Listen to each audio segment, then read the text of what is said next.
നമസ്കാരം. നാറ്റോയുടെ വിഷയത്തിൽ സായിപ്പിനെ കാണുമ്പോൾ കവാത്തു മറക്കുന്ന നിലപാടുമായി American president Donald Trump.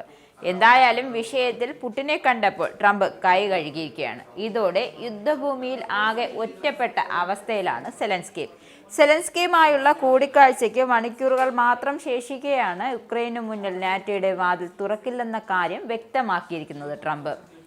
2014 Russia ഉക്രൈനിൽ നിന്നും പിടിച്ചെടുത്ത ക്രിമിയയെ തിരിച്ചു നൽകുന്നതും ചർച്ചയാകില്ല എന്നാണ് ട്രംപ് വ്യക്തമാക്കിയിരിക്കുന്നത്.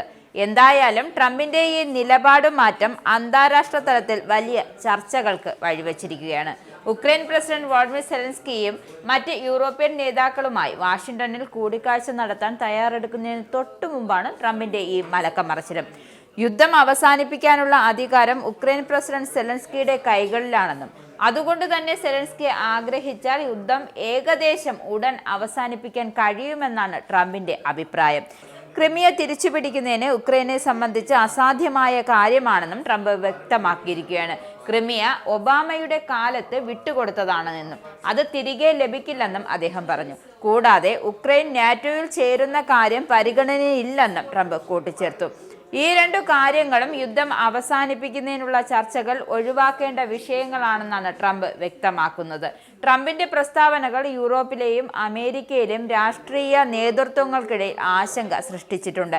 പ്രത്യേകിച്ചും ഉക്രൈന്റെ അതിർത്തി വാദങ്ങൾക്ക് പിന്തുണ നൽകുന്ന യൂറോപ്യൻ രാജ്യങ്ങൾക്ക് ഇത് ഒരു വെല്ലുവിളിയായി മാറിയേക്കാം. അമേരിക്കയിൽ മീറ്റിംഗിനായി എത്തിയ സെലൻസ്കി അമേരിക്കയുടെയും യൂറോപ്യൻ രാജ്യങ്ങളുടെയും സംയുക്ത ശക്തി റഷ്യ സമാധാന ചർച്ചകൾക്ക് പ്രേരിപ്പിക്കുമെന്ന് പ്രത്യാശയും പ്രകടിപ്പിച്ചു. നേരത്തെയും ട്രംപും സെലൻസ്കിയും തമ്മിൽ പരസ്യമായ ഏറ്റുമുട്ടലുകൾ ഉണ്ടായിട്ടും നന്ദികേട് കാണിച്ചുവെന്ന് സെലൻസ്കിക്കെതിരെ ട്രംപ് ആരോപിച്ച സംഭവം ഇതിന് ഉദാഹരണമാണ്. പുതിയ പ്രസ്താവനകൾ സെലൻസ്കിക്കും അദ്ദേഹത്തിന്റെ നയതന്ത്ര നീക്കങ്ങൾക്കും തിരിച്ചടിയാകാൻ സാധ്യതയുണ്ട്. ട്രംപിന്റെ പ്രസ്താവനകൾ നിലനിൽക്കെ തന്നെ മറ്റൊരു തരത്തിലുള്ള സുരക്ഷാ ഉറപ്പുകൾ നൽകുന്നതിനുള്ള ചർച്ചകളും നടക്കുന്നുണ്ട്. പ്രത്യേക പ്രതിനിധിയായ സ്റ്റീവ് വിറ്റ്കോഫ് സൂചിപ്പിച്ചതനുസരിച്ച് നാറ്റോയുടെ ആർട്ടിക്കിൾ 5 അനുസരിച്ച് സമാനമായ സുരക്ഷാ ഉറപ്പുകൾ ഉക്രൈൻ നൽകാൻ അമേരിക്കയും യൂറോപ്പും തീരുമാനിച്ചാൽ റഷ്യൻ പ്രസിഡന്റ് പുടിൻ അത് അംഗീകരിക്കാൻ തയ്യാറായേക്കും. ഇത് നാറ്റോയിൽ ചേരാതെ തന്നെ ഉക്രൈന് സുരക്ഷ ഉറപ്പാക്കാൻ സഹായിച്ചേക്കുമെന്നും പറയുന്നു. ഈ നീക്കങ്ങൾ സങ്കീർണമായ ഈ വിഷയത്തിൽ ഒരു സമാധാനപരമായ പരിഹാരത്തിനായി നിലവിലുള്ള മറ്റു മാർഗങ്ങളും സജീവമായി പരിഗണിക്കുന്നുണ്ട് എന്നാണ് വ്യക്തമാക്കുന്നത്. ആയുധങ്ങളും പണവും വായ്പയും സഹായമായി വാരിക്കോരി നൽകിയാണ് ട്രംപ് ഇപ്പോഴും സെലൻസ്കിയെ കൈയൊഴിഞ്ഞിരിക്കുന്നത്. ട്രംപിന്റെ ഈ പ്രസ്താവനകൾ ഉക്രൈന് തിരിച്ചടിയാകാൻ സാധ്യതയുണ്ട് എന്നും രാഷ്ട്രീയ നിരീക്ഷകർ വിലയിരുത്തുന്നു.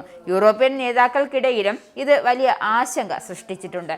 ട്രംപിന്റെ ഈ വാക്കുകൾ യുദ്ധഭൂമിയിലെ സാഹചര്യങ്ങളെ എങ്ങനെ സ്വാധീനിക്കുമെന്നും അദ്ദേഹത്തിന്റെ ഭാവി നയങ്ങൾ എന്തായിരിക്കുമെന്നും വരും ദിവസങ്ങളിൽ നമുക്ക് കാത്തിരുന്ന് തന്നെ കാണാം. ഇസ്രായേലിന്റെ 5 സൈനിക താവളങ്ങളിൽ കനത്ത നാശനഷ്ടം. മോദി വെളിപ്പെടുത്തുന്ന ഇന്ത്യയുടെ വികസനത്തിന്റെ മയക്കുമരുന്ന് വിൽപ്പനയ്ക്കെതിരെ ശക്തമായ നടപടിയെടുത്ത് ഷാർജ പോലീസ്. അമേരിക്കയിലെ സാധാരണ മനുഷ്യരോട് കൂടിയാണ് കോൺഗ്രസിനുള്ളിൽ പങ്കുവയ്ക്കാൻ ഓപ്പറേഷൻ സിന്ദൂറിൽ ഉപയോഗിച്ച